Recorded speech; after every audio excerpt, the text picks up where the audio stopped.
Good morning, everyone, and welcome to the meeting of the Livingston North Local Area Committee at West Lothian Council. I'm Councillor Anne McMillan and I chair this committee. The meeting is being broadcast live and a recording will be available afterwards through the Council's website. I'm being assisted today by Gordon Brown and colleagues from Committee Services and IT. And attendees may be joining the meeting from another location. Everything said while microphones are live will be broadcast and recorded, and members are asked to be polite, respectful and patient.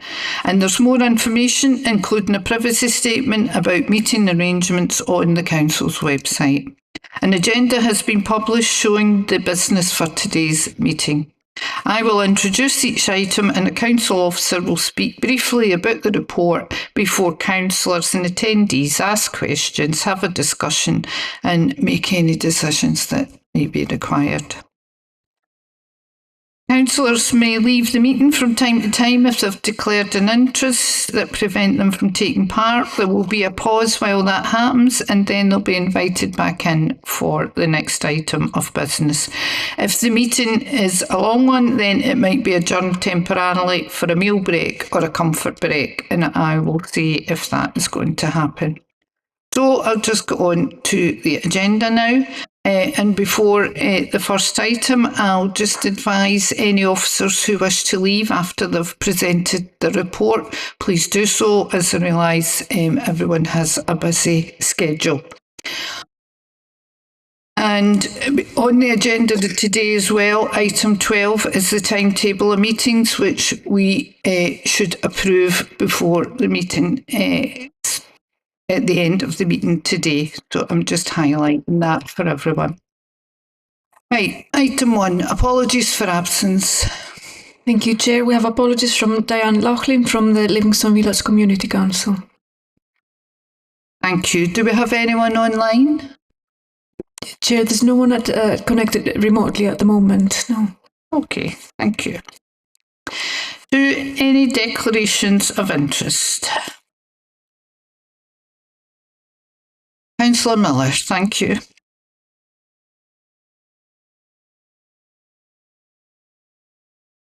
Oh dear. There we go. Just for transparency in relation to paper 10, I'm a trustee at the venue. Thank you. Item 3 is order of business, and there is no urgent business. The business as is stated in the published agenda. Can we go to item 4 and confirm the draft minutes of the meeting of Livingston North Local Area Committee, which was held on Friday the 7th of November 2025. Thank you. So we go to item 5 and we welcome Hamish Shankland, who is the head teacher at Environment Community High School, who is going to give us a presentation on the activities of the pupils at the school. Thank you, Hamish.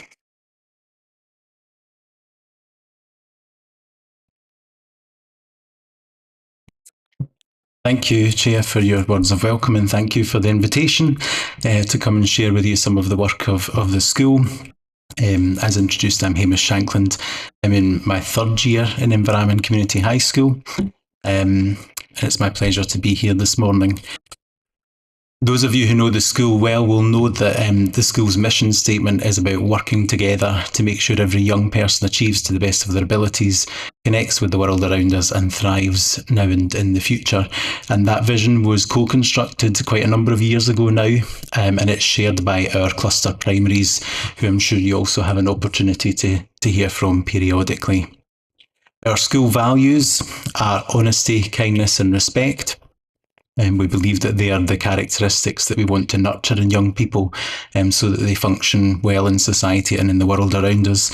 However, for 2026, in the lead up to this academic session, we did consult with pupils, parents, with all of our young people and our staff around those values to make sure that we were in agreement they were still relevant and the ones that we should have for our schools. So there was a really overwhelming agreement that those three were still vital.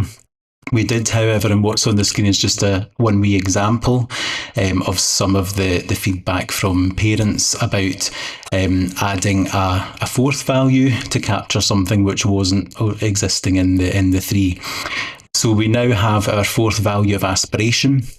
We believe that really captures what the school would like to achieve for its young people and what we want our young people to do for themselves. We want them to aspire, to aim high and to go on and to achieve. So that's a change, a positive change for 2026.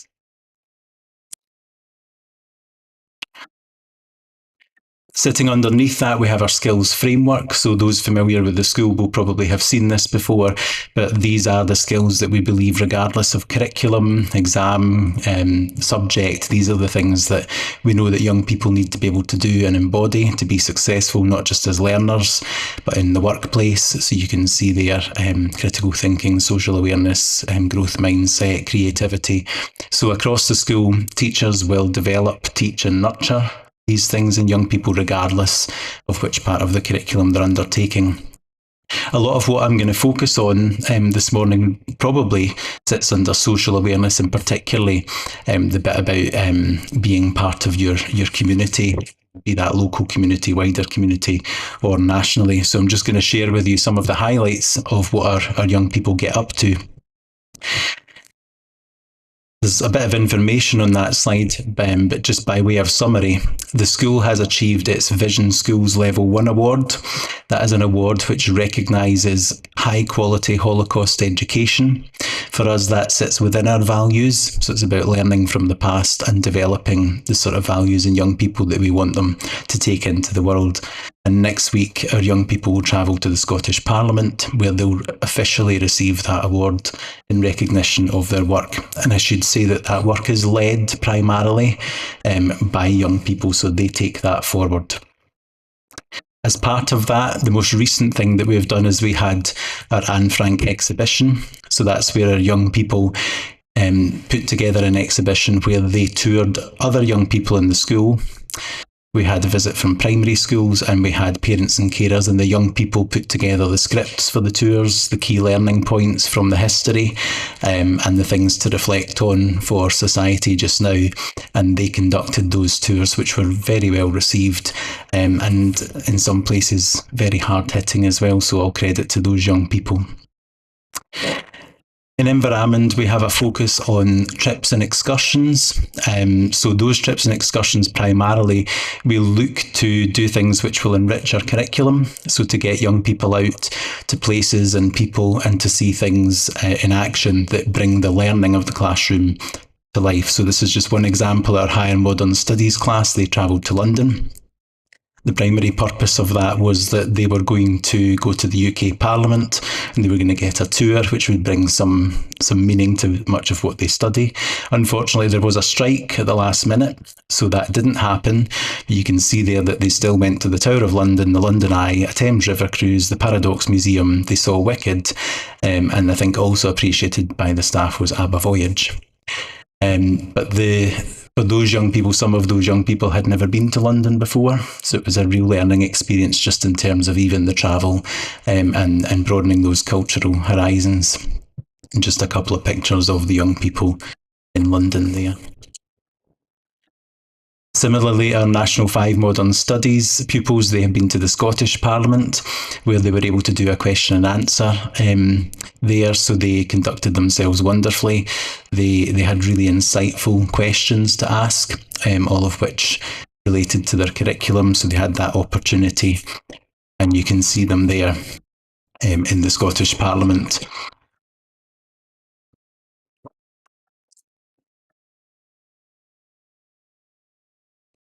More locally, we have various partners involved in our mini-COP. This happens every year, so the focus of that is environmental sustainability, but we do have a focus on the local environment, so you can see there the list of local partners who've been involved.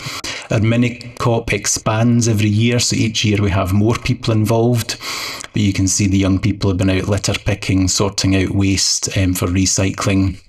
And this year they were building, I think it was hedgehog boxes as well, all about looking after the environment. So those activities take place over a day. We always hope for really good weather, which makes it slightly more enjoyable. Sometimes we get that, but you can see there some of the activities that young people are involved in, and we're really grateful to all of the local partners who come in and work with us and collaborate to put that together. You may be familiar with the Career Ready programme. That's a programme that's available to a small group of young people. It puts them onto an internship while they're still in school, where they go into a workplace. They have a workplace mentor. This year, 6 of our young people undertook the Career Ready programme and did phenomenally well. I had a personal email from the people running that to say how great the kids had been and what a transformation had taken place in them throughout that programme. And one of our young people did the keynote presentation at the annual event for the Career Ready programme, and that's a young man who was able to tell that assembled audience that he would never have stood in front of such a group and spoken prior to the Career Ready programme, and was now able to do that and very much excited about going into the workplace.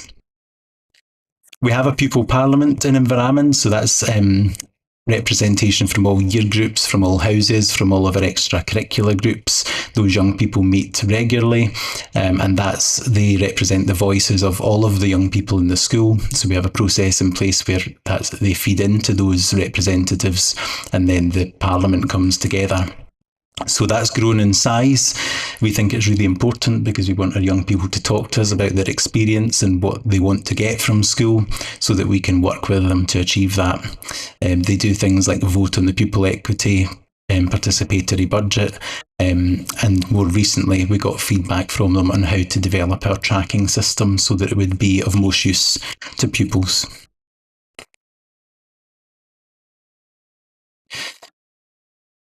You'll be aware that every year Children in Need comes round. So this year we raised over £500. We had a Soak the Teacher, we had a Dress Down or a Dress Up day, and lots of activities on for the young people. It's a really fun day. We really look forward to those things. We know that a lot of school is serious. Young people's futures are being taken forward through academics and skills development, but those days are really valuable in terms of building a sense of community. And you can see there that every year the senior leadership team is challenged to dress up in a theme. This year it was Top Gun.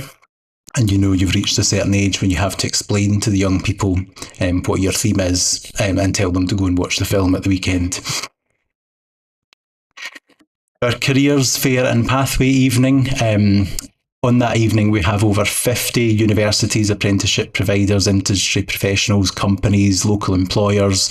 It's an opportunity for all year groups to come into the school with parents and carers, to interact with those people, to ask questions, to have some direct contact with industry in the world of work and the world beyond school. And on the same evening, we have seminars for the young people who are going to be making choices about their curriculum.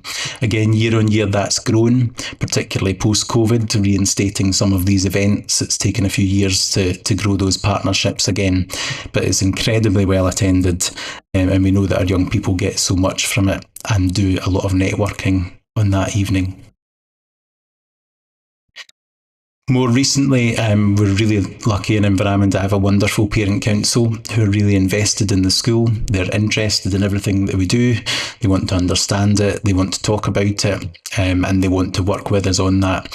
And this year, our parent council put together a series of seminars, and these seminars replaced the traditional parent council meetings on 4 occasions. So our parent council gathered from other parents, from incidental conversations and what people are talking about, the topics that they thought parents would like maybe a bit more in-depth information on, or an opportunity to come in and talk. So you can see the topics there. So we're really grateful to our parent council for working with us on that. The parent council, I should say, co-deliver them. So this, as a school, we don't necessarily deliver that sort of talk style delivery for that. There's interactions and interactive activities, and the parent council do that with us. Another recent development for us is that we have a cup of tea and a chat on a Friday, so last Friday of the month. That's a specific invite to those parents and carers of young people who have an additional support need, because we recognise that sometimes those parents need a bit of support, and it's good for them to have a network around them where they know the names and faces, and they have that sort of comfort in being able to speak with people. So that's on the last Friday of every month. We have a wonderful dance programme going on in Inveramond. We have lots of young people. It's growing year on year, and more recently 2 of our dance groups achieved first place in the West Lothian Schools dance competition, so we were absolutely delighted for them, and they were delighted for themselves, I have to say. Last night we had our Expressive Arts Showcase, and those groups again performed their winning dances, so that was an opportunity for lots of other people to experience what the young people have achieved out with the competition. You will know that literacy is a national priority, so it is for us in Inveramond. We know that very often in the curriculum, literacy is the key to the rest of the curriculum, and a young person's particularly reading skill can be the defining factor in how they're able to access other learning. So to that end, our librarian, our English department, and a group of pupils who've put themselves forward to lead literacy, they have achieved the Reading Schools Silver accreditation. So that's all about developing a love of reading and developing those literacy skills, not necessarily as a must, but because it's something that you enjoy and want to engage in. The young people designed their own reading room in Inveramond, so they painted it, decorated it, furnished it, and there's now a calm space for young people to go and read in there. And that's a picture of, you can see in the background, the various literary nods and the young people there who've put that together. This year, for the first time in a good number of years, we had a Christmas fair. So we had enterprise groups from within the school, various departments, and we also had lots of local craft businesses come into the building, and they could have a stall for free and sell their wares. That was very well attended. It had a really good sort of Christmas atmosphere. We had our own musicians performing at it as well.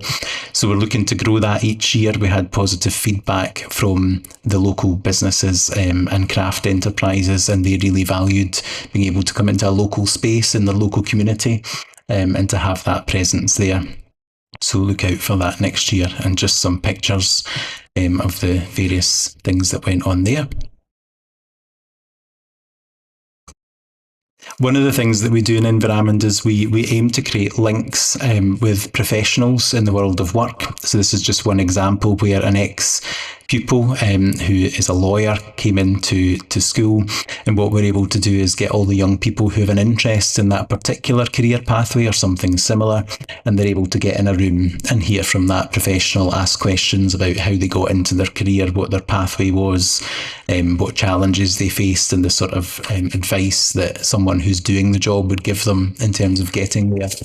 And also some honest questions about what the job involves and what they like about it and don't like about it. So that happens across our curriculum.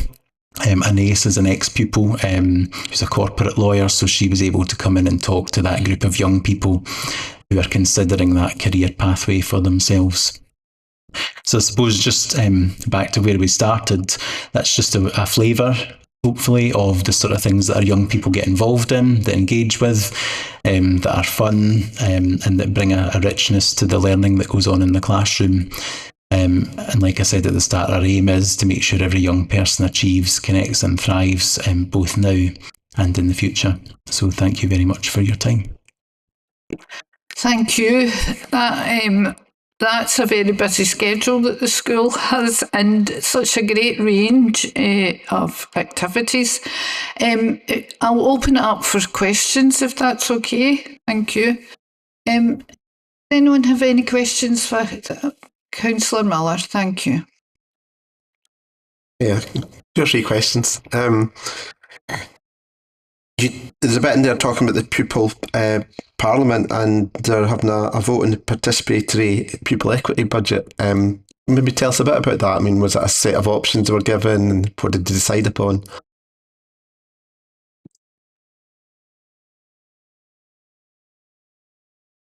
Thank you, Councillor. Yeah, so the participatory budget is a proportion of the pupil equity fund that's set aside for pupils to have some decision-making autonomy, and they're able to decide how that's used within the parameters of equity. So it's a really nice opportunity for us to talk to young people about what equity looks like in our context. So we would share with them the data of the school, the SIMD, free school meal entitlement, and what that sort of looks and feels like in our community. We then ask young people to consider what sort of things the money could be used for that would support young people who might experience a barrier within school. So our curriculum has no cost attached to it, and that's a change in the last number of years. Some of you will remember maybe from school HE charges or having to bring in food for home economics and things like that. That's all gone. So young people then consider what else the money could be used for to make sure everyone can access, I guess, the full extent of what goes on in a school. So year on year, they normally talk about similar things because they're useful. So they talk about provision of uniform for young people who might struggle to get uniform regularly when they're growing. They put a proportion of it towards the excursions that I spoke about. So where we have young people going out, if, for example, a National 5 Modern Studies class is travelling to the Scottish Parliament, there's a cost associated with getting there. So the money would be made available to make sure that everyone in the class could go regardless of their background. We put some of it towards digital, so a lot of the young people use a digital resource which provides study materials and interactive marking materials. It's a paid resource, it's really good. It's available in school, out of school and on mobile phones. So it allows young people to extend their learning, I guess, beyond the classroom. So those are the sort of things that the young people talk about. And I think probably, other than the money, the most important thing is that the young people deepen their understanding of their own social context. Thanks for that. Yeah, I can see how the discussion is as important as the actual decision. Yeah. I was an Inverarmond pupil myself, and so was my partner, and all three of my children have gone through Inverarmond, so quite familiar with the school, certainly in the past anyway. As a parent, very much involved and aware of what's going on in the school. As a councillor, it's less easy to, other than the opportunities like this, and obviously we get invited to award ceremonies. I'm just keen that we make good contact and have good interaction with the school. I just noticed the parent council seminars, and we don't have a right to be at parent council meetings as councillors, but I think an invite to some of these seminars might be interesting, just as an idea. Thank you. And I suppose that was a request from the session. But I was just going to say we're going to start putting in requests. That was a request. As well as comments and last question. That's okay, Andrew. Do you have a question? Just one more question. It's just in general how I'm aware that there is an issue in all schools with pupils who find it difficult to learn within the school environment and maybe disengage, and just wondering how that is at Inverarmond and how you deal with it. Yeah, I think your description of that challenge is accurate. So in Inverarmond, we have a number of provisions within the school and out with that support young people to engage who might be struggling with that. If you're familiar with the building, you may remember a cafe upstairs just at the main entrance. So we have a really lovely space up there, we call it the loft. So for young people who are not so keen on the bigger building and the whole environment and everything that brings, they're able to come in the front door and go up to the loft where we do soft starts there, so young people can come in and start their day slightly differently just to get settled in. We have family link workers in Inverarmond, so our family link worker who knows families and young people well will very often then pick up on any challenges the young people are experiencing as they come into that environment. So that's one way that we support engagement. We also have an employability hub. So our employability hub is for young people who are maybe experiencing challenge in that mainstream curriculum, but they are able to go there and obtain qualifications and skills and support for moving on from school. that's really kind of tailored for them in a small group setting. That space was designed by young people. It's a really nice space, and again, so we would have family link workers in there as well as teachers to support the whole child. So there'd be a curricular aspect to that as well as a skills aspect, and then thinking about future planning for young people. Thank you. Can I ask more about the Career Ready programme that was in your presentation? Just, what does that entail for, the young people at Environment? Yeah. So the Career Ready programme is primarily designed for young people who we think might take, I guess if you want to call it, the traditional routes into work, which would be university, college or an apprenticeship. The Career Ready is maybe for people who are not quite sure which direction they're going in or need a bit of guidance with that. So what it allows them to do is, I'm going to say that the mentorship element of it is probably where it all hangs. So they're allocated someone who they touch base with regularly, and that person is in the workplace and really takes on that role of mentor and exploring with them, what they enjoy, what they're good at. And because they're experiencing the workplace training as well as the workplace environment, because they actually do work in the workplace, the mentor's then able to draw out of the young person where their strengths and likes and dislikes lie, and that, I think, facilitates a young person to having a clearer vision of what their future might look like. The quality of the work placements is such that a lot of young people really do love where they end up, and quite often end up going in that direction. They're obviously placed there deliberately because they have an initial interest, but very often it does confirm for them that they're going in the right direction. So it's on a human level, it's lovely to see the young people grow and flourish because you can see that in their person as well as all the skills that they develop. Thank you. Thank you. Do we have any more questions? Any comments on the presentation? Councillor Miller? Well, a lot of comments, just a thank you, because it's been really nice to see all the variety of things that you're doing, and obviously in response to the questions as well, so just thank you. Yes, I would echo that. That was very interesting, and I thank you for taking the time to come along here today. Congratulations on the Vision Schools Level 1, and I think I have to mention the ASN Parent and Carer Support Initiative that you've got with the end of the month cup of tea and thing. I think that's fantastic because it's a great support resource, if you like, and well done on bringing that forward. Thank you so much. We can go on to the next item, and as I've said, if anybody's busy, they can leave after the report has been progressed. Thank you. We've on to item 6, the Police Ward report, and it's Police Sergeant Lee Brodie. Thank you, Lee.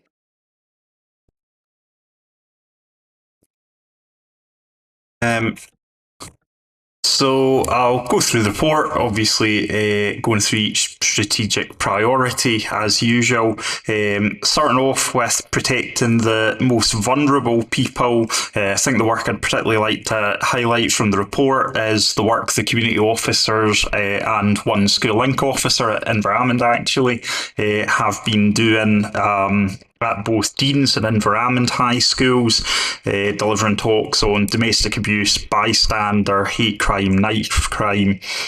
Similarly, the officers have also engaged with the cluster primary schools, kind of aligned to each school. So that's included Peel Primary, where they've been getting talks on people who keep us safe, bullying and other such things. In addition to that, we've also done work with Ogilvy campus with more kind of tailored talks appropriate to their needs.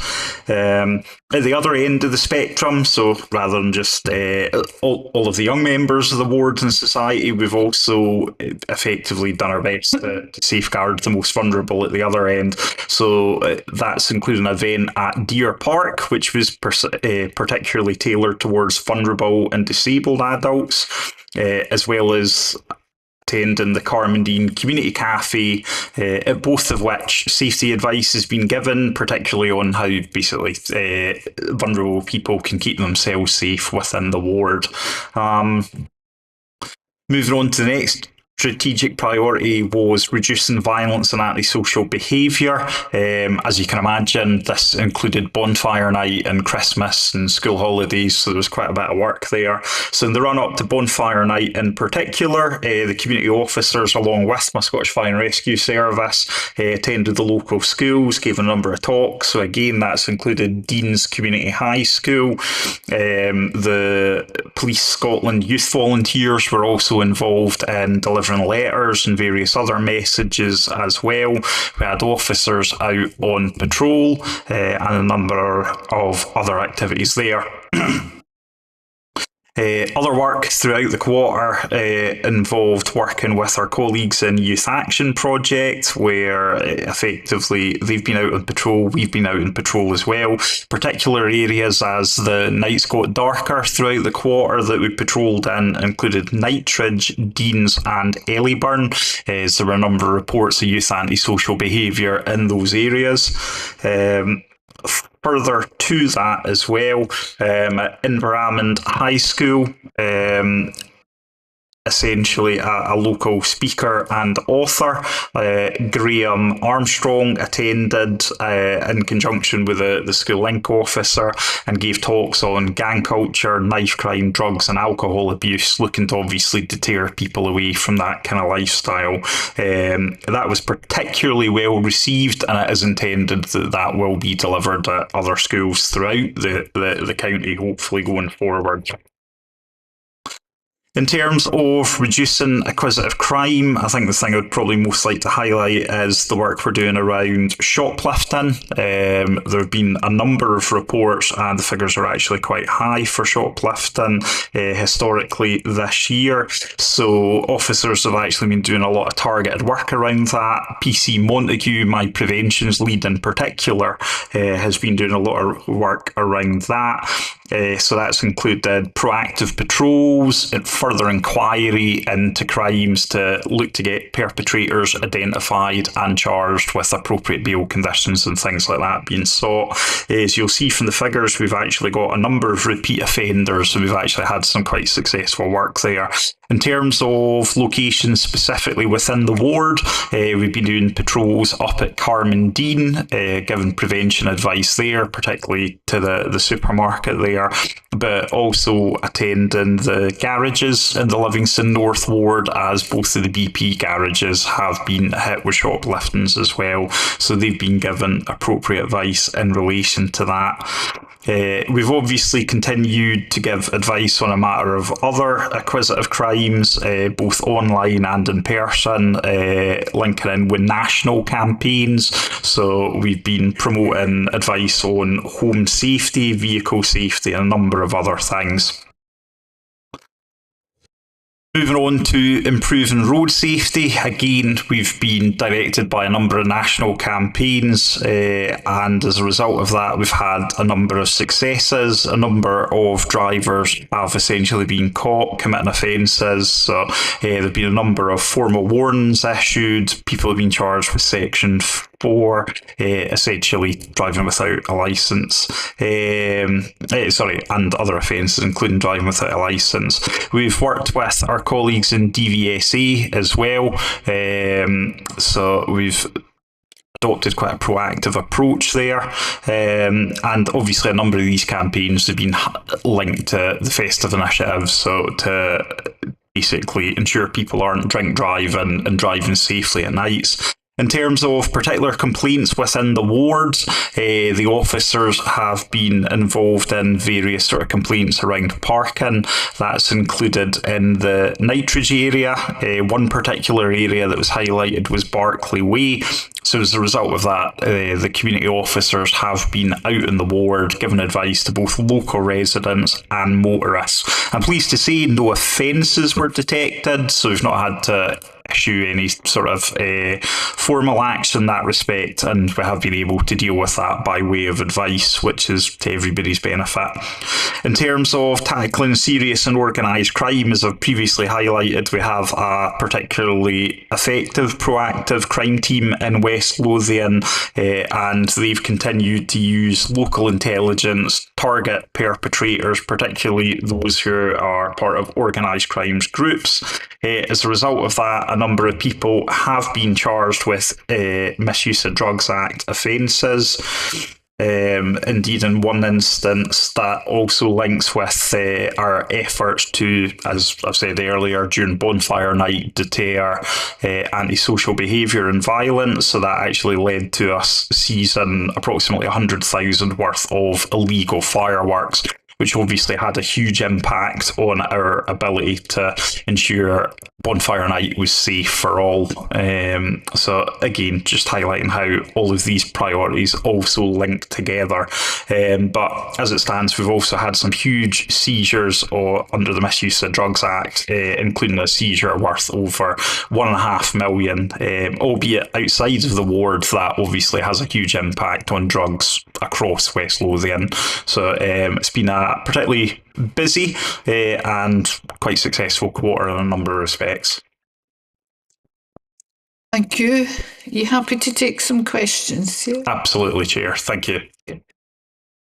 Councillor Adamson, Alison. Thanks, Chair, and thanks, Sergeant Brodie. On page 3, and I realise this is just in a quarter because I thought this might be over a long period of time, but there's mention about the banking protocol. And it points out that you've prevented £45,000 being taken on the online in this fraudulent way, but £83,000 had already been lost to fraudsters.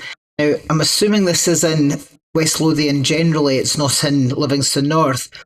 But what I'm trying to establish is, although £45,000 worth of fraud has been prevented, of the £83,000 that's already been lost, were they the same people or was that different people?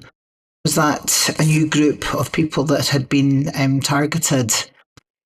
I don't know the full breakdown, but I certainly could speak in general terms. So historically within West Lothian, I used to be part of the Financial Harm Review Group when I used to be a preventions officer. And certainly one thing we noticed with that is it did tend to be the same people that were targeted again and again, unfortunately.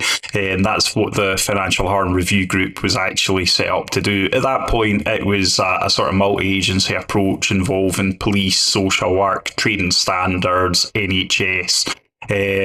So unfortunately, whilst I don't know the full breakdown, I would expect that essentially the 83,000 historically it would usually be a number of repeat victims rather than essentially victims that were targeted as one-offs. That tends not to happen, if you like, unfortunately. And that's why the protocol's really important, because whilst it won't affect the vast majority of people, it's something there that is designed to catch the unfortunate small number who are targeted.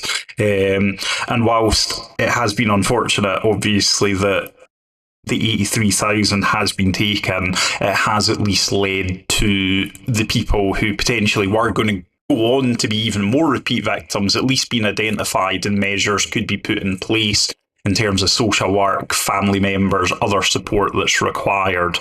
And obviously as well, that having been identified, whilst it's obviously up to them to an extent and their banks to work out what they can do to recoup that money, at least that's been highlighted what's happened, and that gives them the best chance, potentially, the victims being able to recoup the money from the banks as well, potentially. Not bad. I totally appreciate that.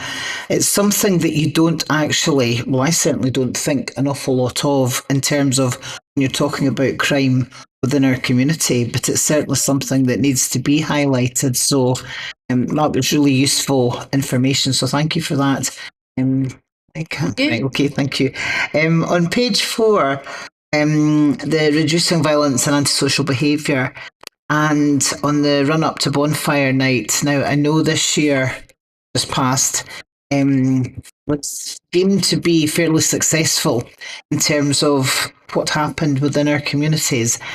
And that leads into something that the Addiewell seizure, which I don't know, I'd love to think that had something to do with it as well. That was taking a lot of illegal fireworks out of the equation.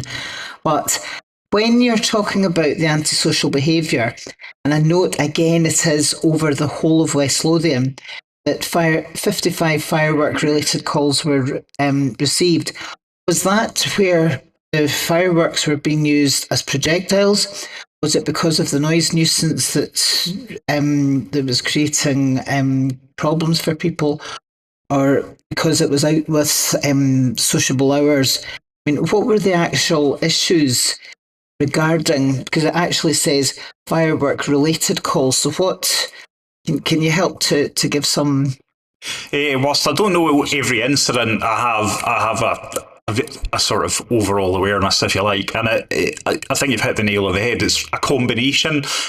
So it will have been some people phoning in saying, look, they're heaving fireworks and they're not particularly happy about it.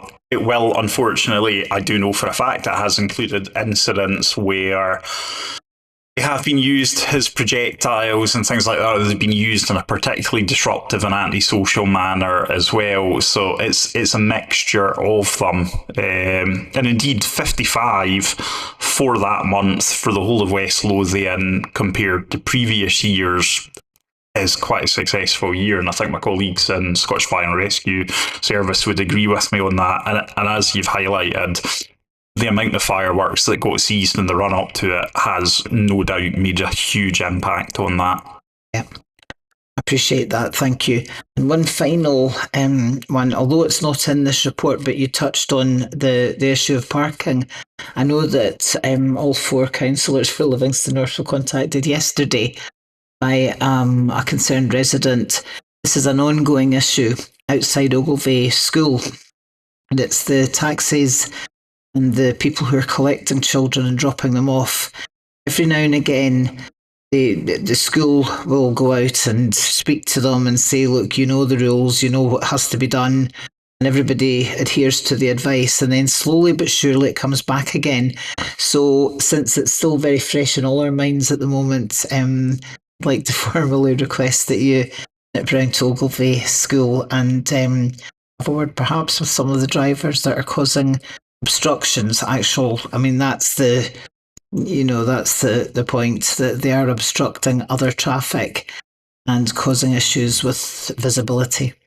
Just before Sergeant Brodie comes in on that, I acknowledge what you're saying, Councillor Adamson, and it was a recent, it was brought to our attention very recently.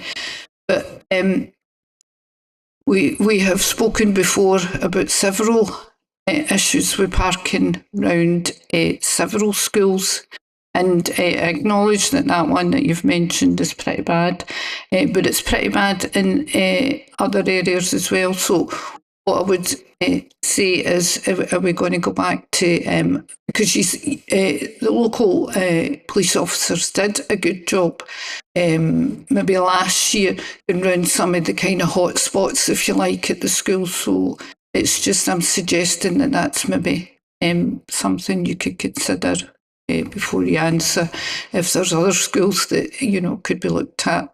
Or you know, hot spots, not just schools, because there's other areas. Thank you. Yeah. Yeah, to answer sort of both comments or questions, if you like. Unfortunately, as you're aware, there are a huge number of primary and secondary schools throughout West Lothian. We obviously have basically a community team that has so many officers, and if you like, each officer essentially through the cluster schools model now has several primary schools, usually at least one, maybe two high schools, and invariably in most schools in West Lothian there are issues with parking. We're trying to get out ahead of that where we can. So say for instance PC Oliver, who some of you might know, he was one of my officers for another ward. He's got his architectural liaison officer project, and he's actually working with like one of the schools that's basically being designed in another ward. He's getting out ahead of that, and we're looking at parking before it's built to work out what the sort of issues will be. Obviously, a number of our schools are in the middle of communities, which is great because that's where you want them. You want them in the middle of communities for a number of reasons, or at the same time, buildings have been built around them, if you like. So there are challenges everywhere, and that's why we work closely with West Lothian Council. We encourage them to use the Park Mart scheme, which to an extent is a little bit about obviously what the councillor was mentioning in terms of obviously the school do engage with drivers. We'll do that where we can as well. There's obviously only a sort of finite amount of time we can do that, and that's why we really like the school to encourage parents and things like that. But we do spend time in schools, as I say, doing the talks, and whilst officers are there, they'll look at parking. If we do get particular complaints about parking in particular schools, we'll look at that as well, as often as we're able. It's just like everything else, it's unfortunately the sort of availability to do that with all the other priorities. I'll certainly take that comment on regarding Ogilvie. I think we've probably actually due some talks again there before too long, although we did obviously deliver them not too long ago as well, as per the report. So I'll highlight to the ward officers and see what we can do there. Thank you. Thank you. Councillor Miller, Andrew. Thanks. Two or three questions. I suppose just to finish off on that one, I agree with everything that you've said, Chair. I do think that Ogilvie is slightly different, as the problem is primarily council contracted taxis for school transport. So there's maybe a bit of a council tie in there too, because we're paying these people to pick up the kids and deliver them. But yeah, it's slightly different, and it is very current. So appreciated that you look into that. Questions under road safety. You talked about fixed penalty notices for parking in disabled parking bays. I'm just interested to know what the limits of your powers are in regards to that. Is it, what type of bay does it have to be, and what are you able to do? I mean, I'm very visibly notice every morning when I'm down in Ladywell at the sort of Greg's Farm Foods area that there's a rolling stream of non-blue badge cars and delivery drivers taking up virtually all the spaces, and I don't know if that kind of thing is something that can be enforced or is enforced, so it'd just be useful to understand. Certainly in disabled bays, it would have to be a clearly marked disabled bay. That could be just painted. So there's a number of those on the streets. Some of them will obviously have additional signage, but it just needs to be clearly marked. Generally wouldn't include like the likes of private car parks though.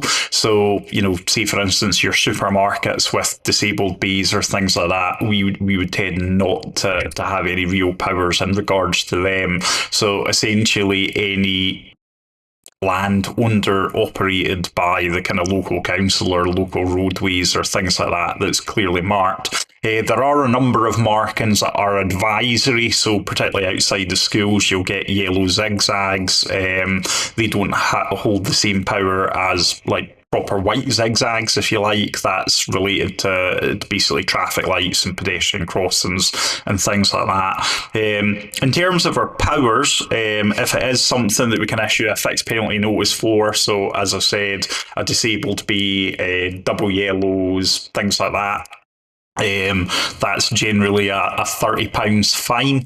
If somebody were to be parking on, say, for instance, zigzags, that's much more serious. That would allow us to give what's called, it wouldn't be a fixed penalty notice, it would be actually a conditional offer, and that would essentially be 3 points on your licence and around £100 fine. So the powers we have depend to an extent on the state of the road, the powers of the markings, etc. That's really interesting. I didn't realise the zigzags were such a step up. That's interesting. Other question is more of a request, Chair, so I'm going to, if you don't mind. Other request. It's just, I've said this before, we only see these reports once every 3 months and they're really valuable, but they are full of terminology and a lot of acronyms, and there's a lot of them that don't stick in the mind from month to month. There's things like MDA, TAC, LSC, PSYV. These things are not immediately obvious to us as people who only see it every so often. So I don't know if it can be explained more within the report, or maybe an appendix could be something that we have just with these. But it just makes it easy to understand without having to go on Google and ask loads of questions. No, that's entirely fair, Councillor. I think when I've been reading about the ones where I've referred to acronyms, I've tried to say what it stands for. But unfortunately, yeah, as an organisation, we do use a lot of acronyms. I'll feed that back because obviously I deliver the report, and I obviously basically pull together the sort of final, but I will say to colleagues as well who are involved in drafting it that we'll do our best effort to reduce the amount of acronyms or make it very clear what the acronyms are from the outset. Thank you. Thank you. Any comments on the report?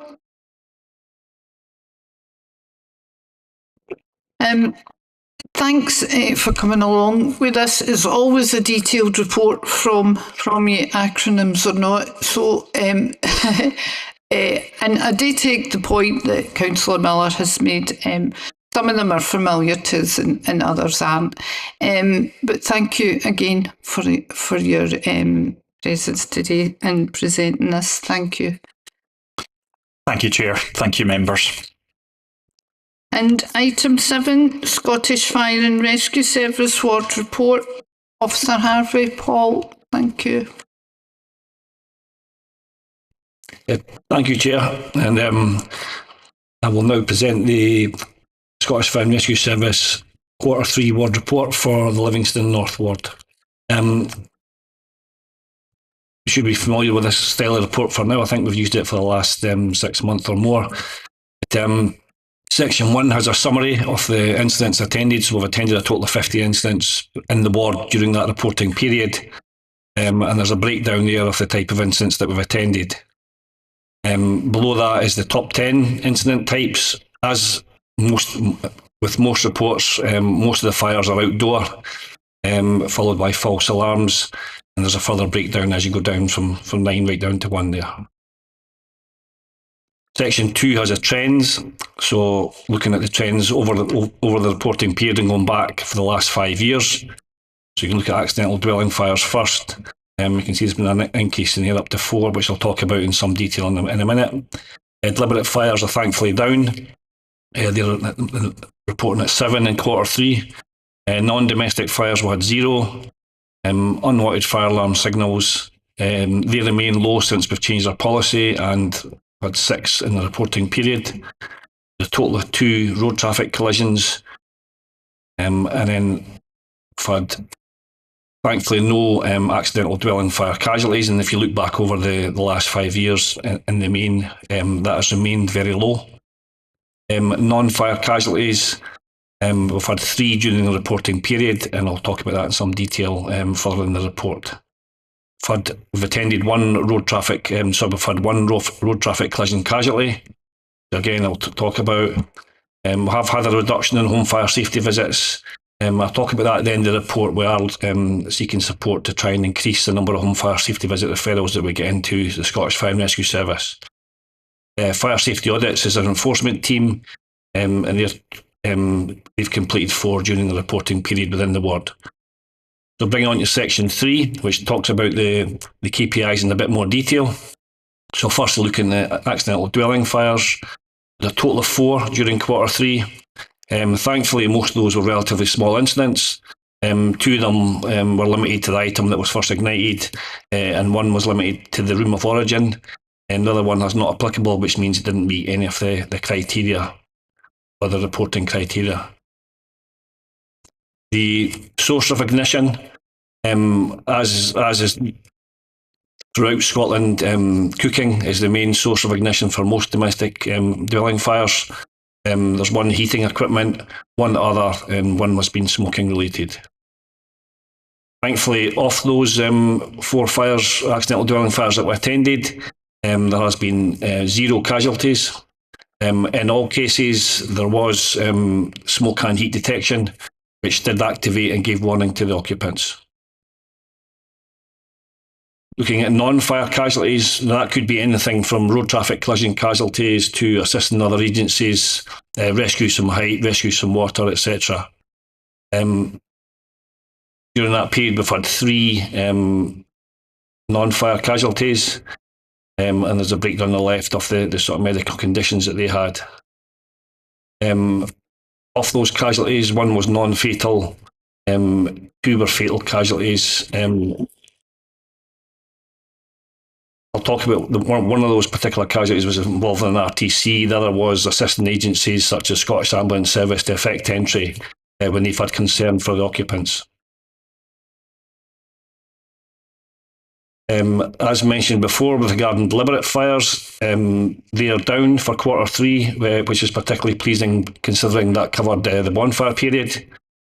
And as you can see, there's a breakdown on the left there. So there was 3 were grassland, 3 were refuse, and 1 was another outdoors fire.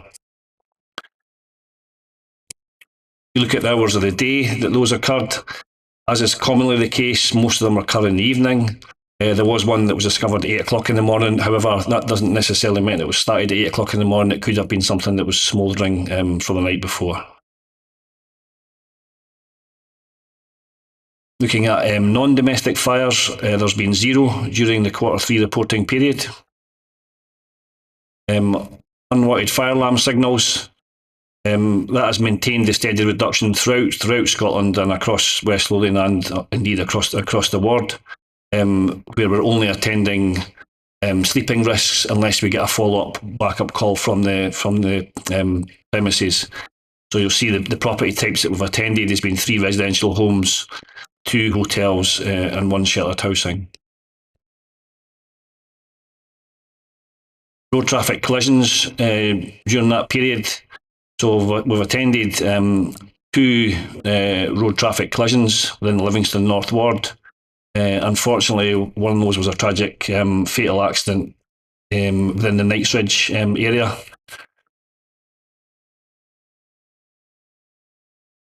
We've carried out 14 home fire safety visits during the reporting period, and I'll speak about that a little bit more in the community safety engagement section.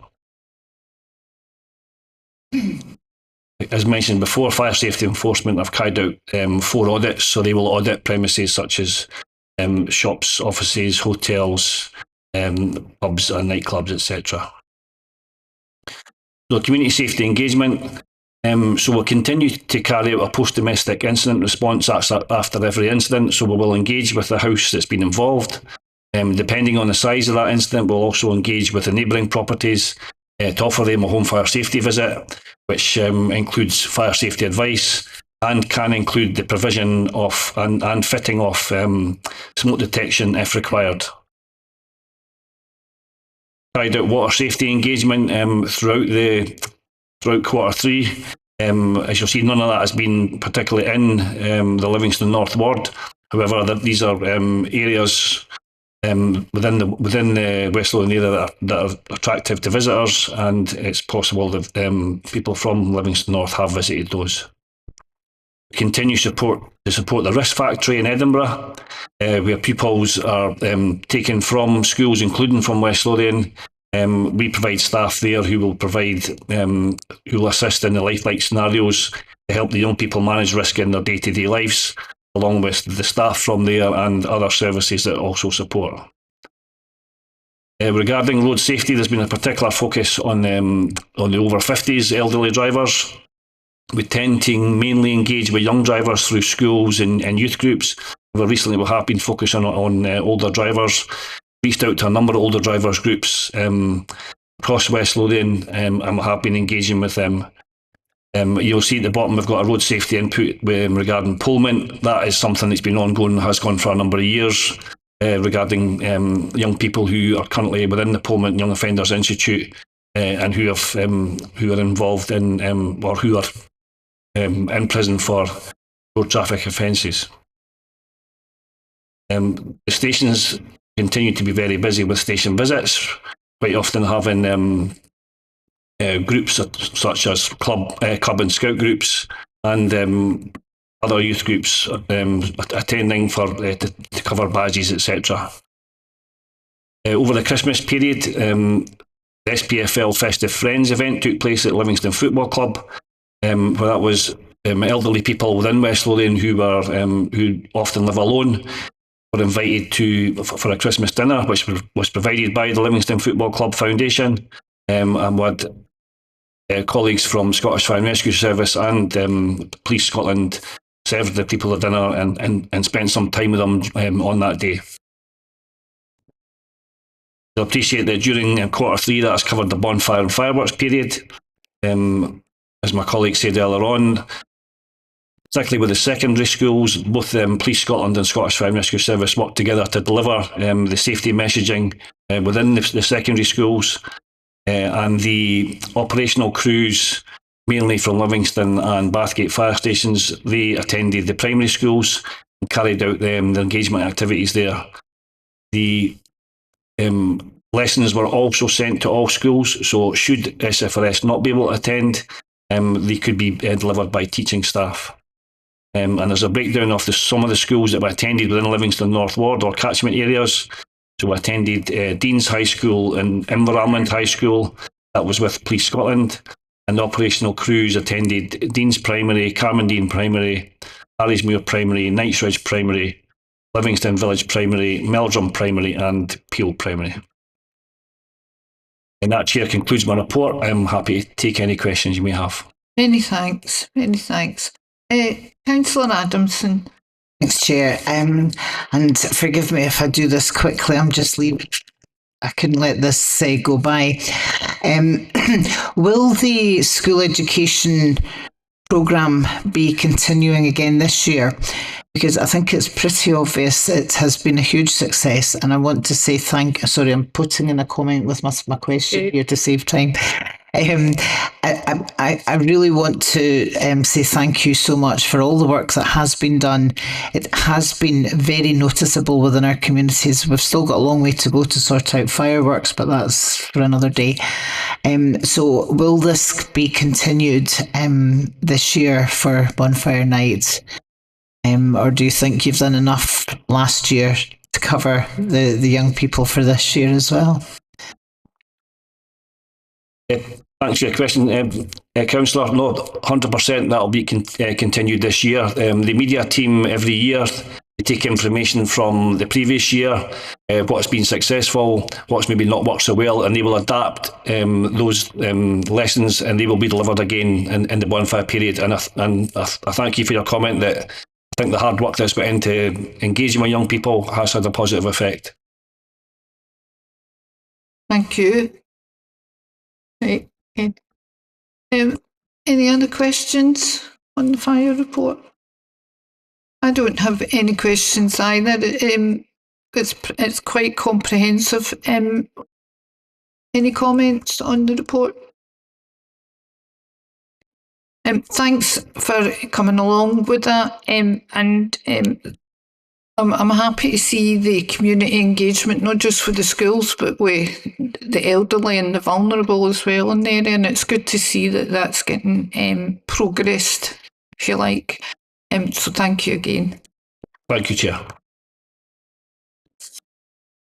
Item 8, Housing, Customer and Building Services. We've got Jennifer Benson, and we have Natasha Lewis with Jennifer today, who is our new housing officer. Welcome, Natasha, and I'm sure we'll be seeing you in the future here.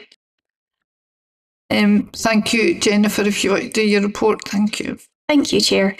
The report covers the key activity undertaken in the Livingston North Ward in Q3 by the service. This includes rent collection, recovery in arrears, voids and letting, capital investment in new supply, and tenant participation. Overall, the collection rate for Q3 is 96.4%, and Livingston North has collected 5.8 million against a charge of roughly 6 million. The current arrears for West Lothian overall sits at 4.6 million at the end of the quarter, with Livingston North arrears at Q3 at 486,000. This is a slight increase of 12,000 on the same point last year. The total number of low debt cases within West Lothian have increased by 48. This is debt cases that are at £500 or less. This represents 21% of the overall debt, and these are managed through early intervention with housing officers. The high debt cases, those that are over 2,250, have increased by 5, and this represents 6% of households but holds 37% of the debt. So while the numbers are smaller, the value is more significant. In terms of sequestration and eviction, that is last resort for us, really. There were no evictions in Q3 in Livingston North, which is positive. And there are 2 sequestrations with a combined value of £5,000, £5,754.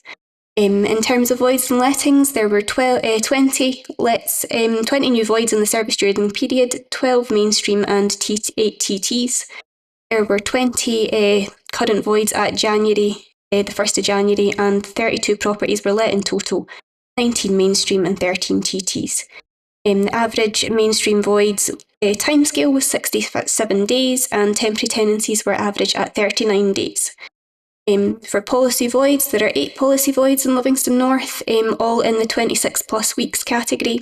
3 of those are updating, 3 are decants, and 2 are held for legal dispute. The capital activity and new supply is ongoing. The wet floor shower works are planned across Livingston North in 25-26. And that includes Rayburn Rig, Calder Creek, Sutherland Way, Elmwood Park, Ely Avenue, Deansouth and Stafford Avenue.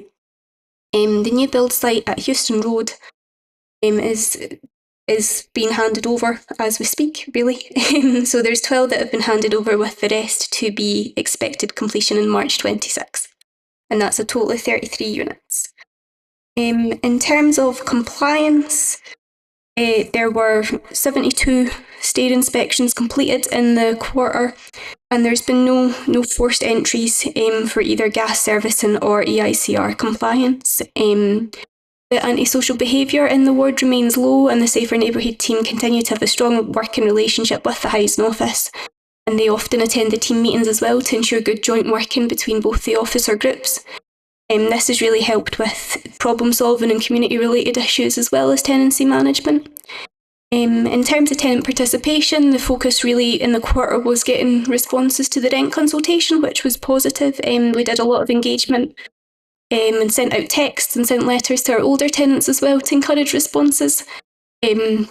We continue to promote the tenants' Facebook group, which is in its 10th year, and we're trying our best to get people. Sorry, Jennifer, can I ask colleagues to keep the conversations to a minimum while someone is speaking, please? Thank you.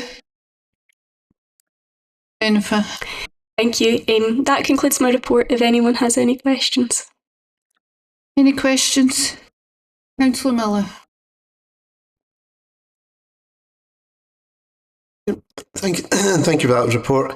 I don't know how much you can answer this one, but I'm just wondering, what is a policy void legal dispute?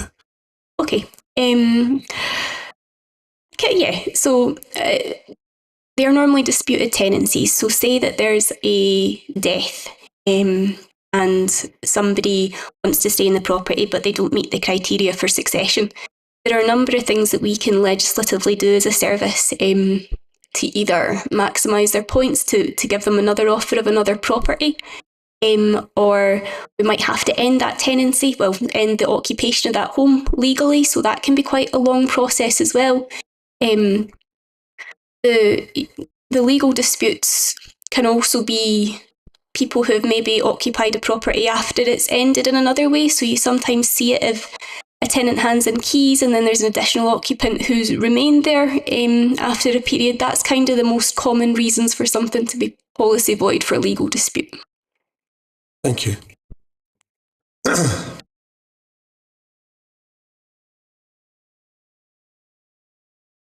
Sorry about that, Jennifer. I'm sorry about the interactions here.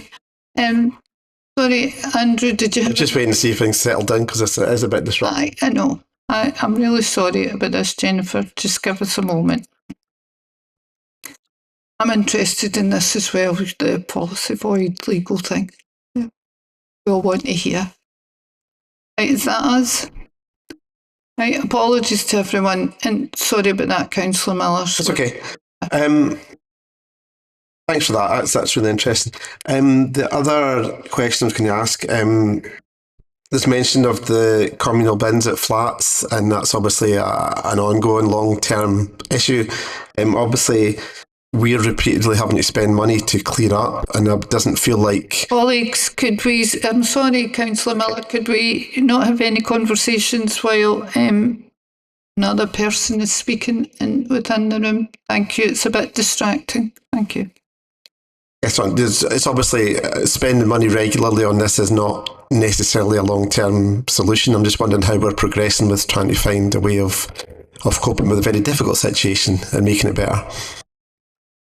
So we have our dedicated estates team who are working as hard as they possibly can, really, to collaboratively address the issues with the bins and the communal bins at the various flats across the ward. And we're trying to build our relationships with waste services as well as the enhanced estates management team within building services to overall try and improve the condition of this. And there are things that we're looking into, and we're hoping that will progress, and that is around sort of education and working to try and address the issues of the fly tipping as well. It is challenging, and I do hope that it will get better. I think it is highly important that we are all collaborative and we are all on the same page as a council, trying to drive improvement for this is alongside our RSL partners, especially Ammons and everything like that. We do need to work collaboratively to try and make it better for tenants and the community, and I do hope that we will get there, but there has continued to be the need to sort of spend a little bit to try and keep it manageable. Yeah, thanks for that. I mean, it's certainly an issue that I'm interested to hear updates on as we go forward. I know education will go so far, but I think in some instances it needs to be more than just education, because that won't get to everybody. So it'd be interesting to hear it as this progresses, because it's definitely something that pops up regularly with us. Thank you. Thank you. Thank you. I don't have any questions for you today, Jennifer. Any comments on the report? Thanks, Jennifer, for this report, and thanks, Natasha, for coming along today. And look forward to seeing you at the future reports. And I'm sorry we're losing you, Jennifer. Okay. Are we happy to agree the recommendation? Thank you.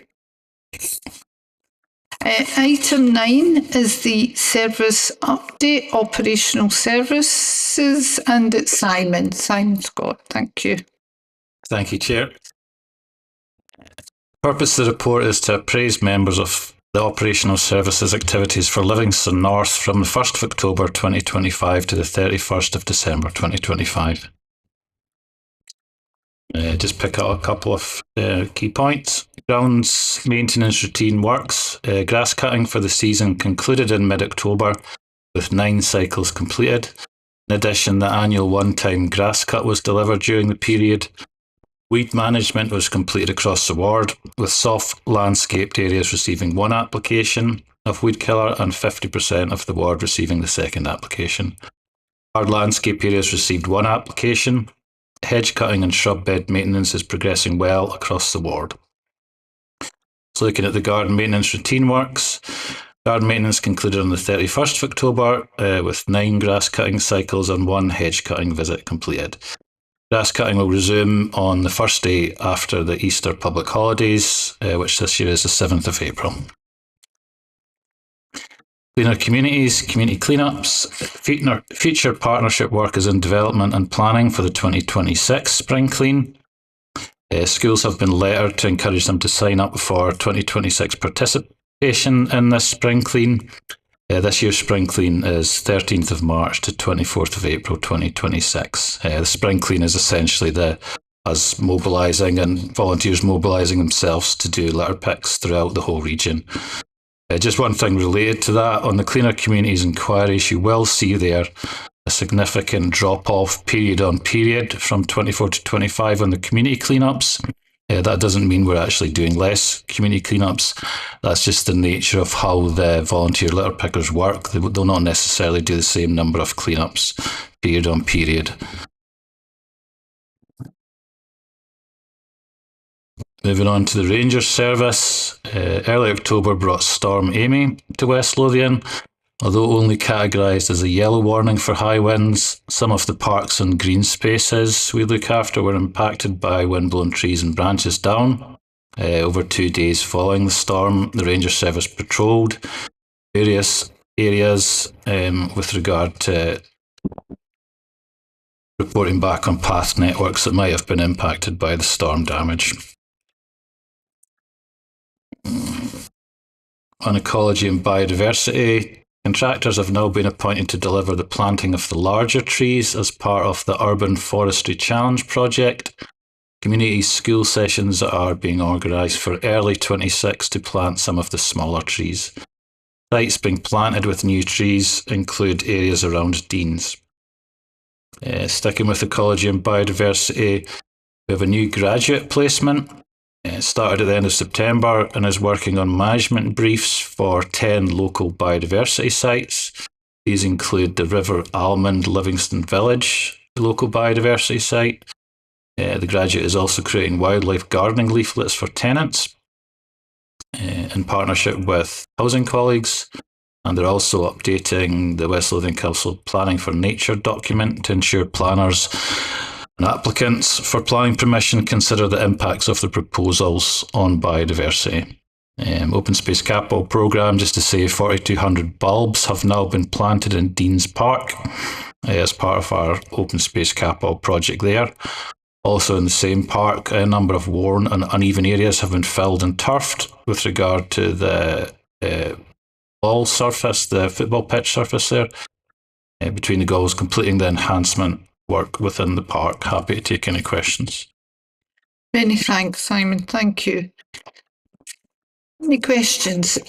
Councillor Miller, Andrew, thank you. Thanks, Chair. I've got a couple of questions. First, I would just, Councillor DeBold just wanted to let us know that he is in the meeting. What is He he? didn't know. Right, that's great. He's a wee bit late, but he's been in for a while now. Most welcome, Councillor DeBold.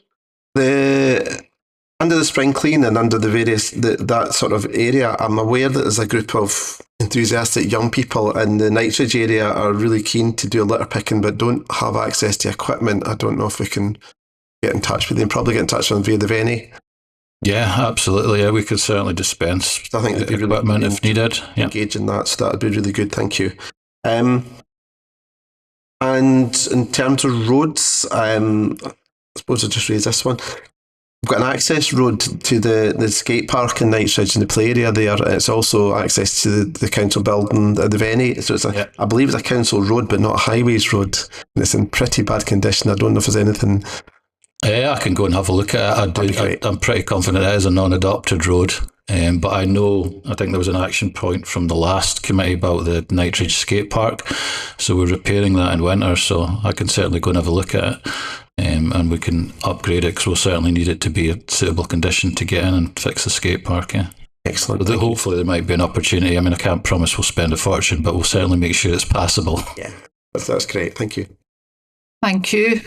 I think there was a point taken on that or similar to that. Yeah, the skate park's due to be repaired. Right. Excuse me, in winter 26, 27. That's great.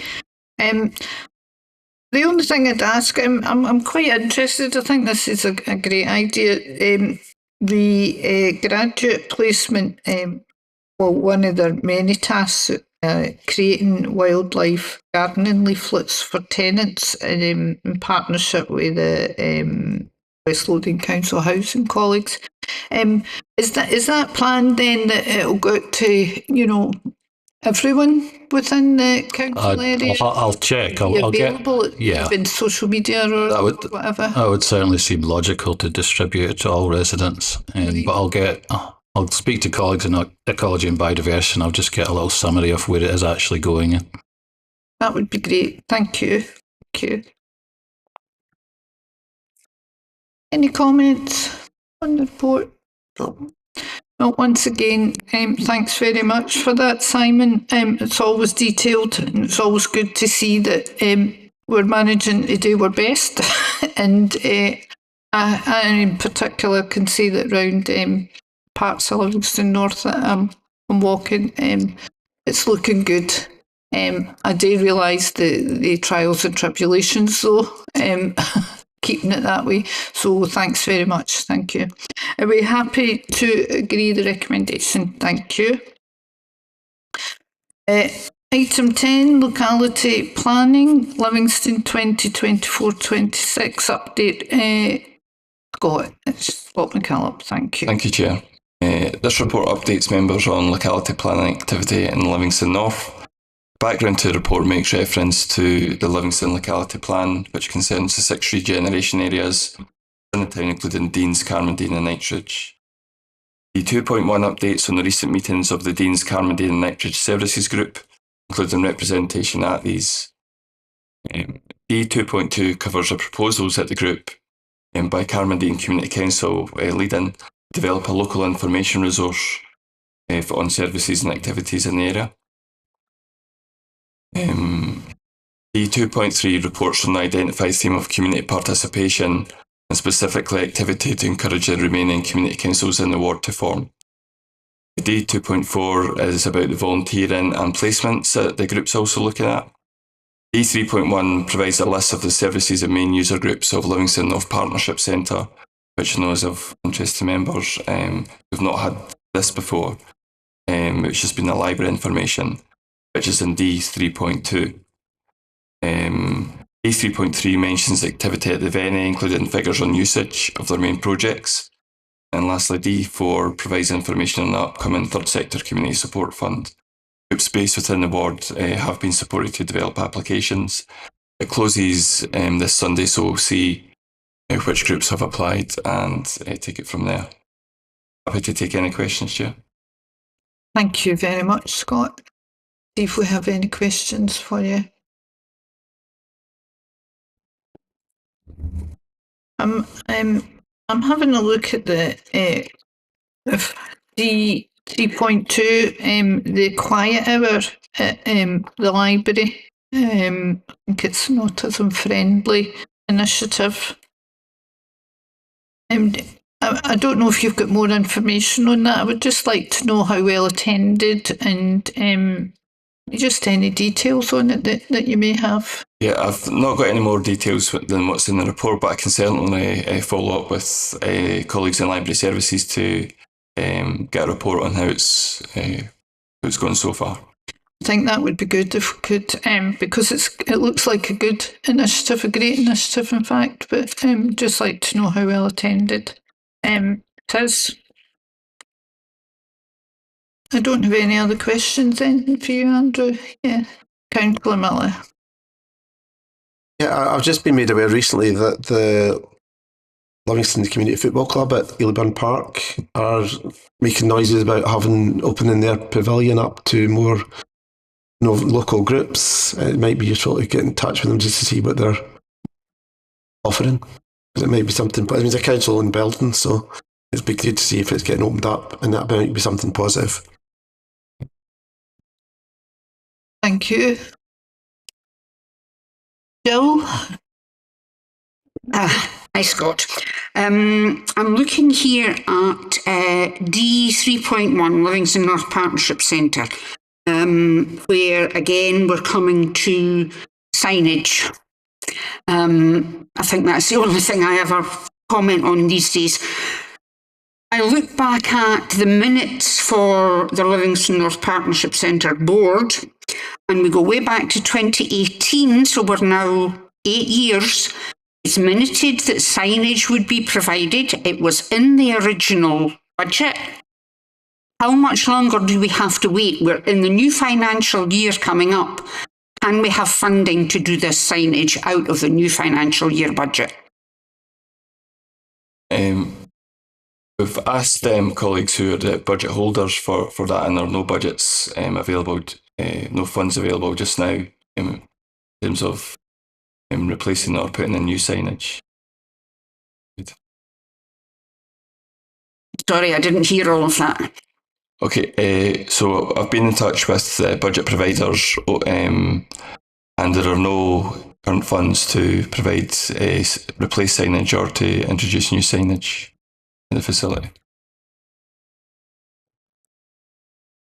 I think on that, can I just comment? I think they said that it wasn't totally disregarded, though. Should funding be found or become available, then it would be done.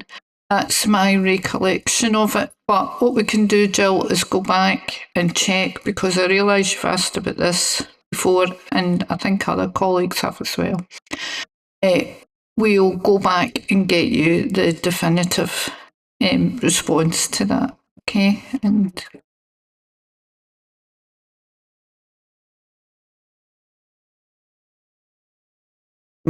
funding for signage, it was always there.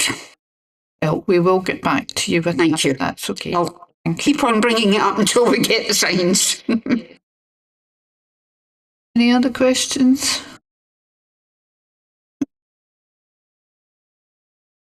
No. Any comments on the report? Thanks very much, Scott. It'll be good. I see you've got 2 actions now for that to come back to us with, and we'll get that in due course. Thank you. Happy to agree the recommendation. Now, we've got the work plan, item 11.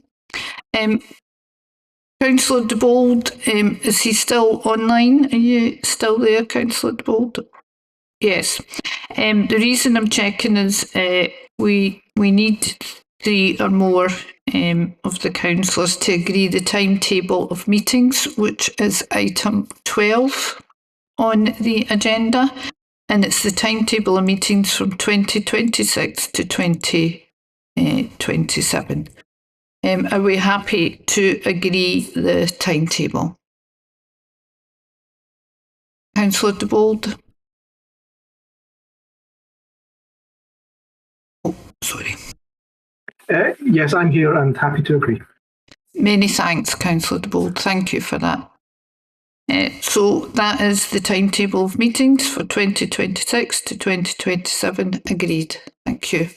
And that takes us to the end of the agenda and the end of the meeting. And thanks everyone for your participation today. Thank you.